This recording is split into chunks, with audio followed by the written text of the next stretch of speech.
Guys, problema mo ba yung ating underarm na may amoy?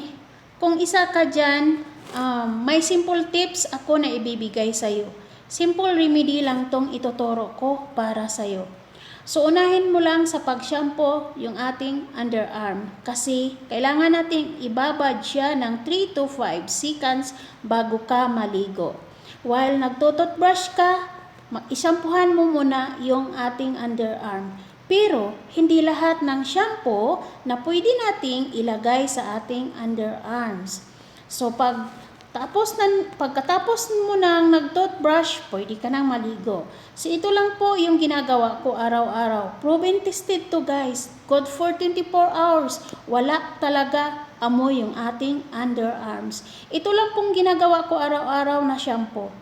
Shampoohan lang natin siya ng Head and Shoulder Mint. Pero okay na rin pag walang mint ang Head and Shoulder. Pero pag merong mint, mas mabuti yon. So, sana po nakatulong po ito. Good for 24 hours guys. Garantisado, wala po amoy ang ating underarms. Head and Shoulder Mint or Head and Shoulder lang, okay na yun. So, sana po nakatulong po sa ating lahat and God bless po everyone. Follow pa more for the next video.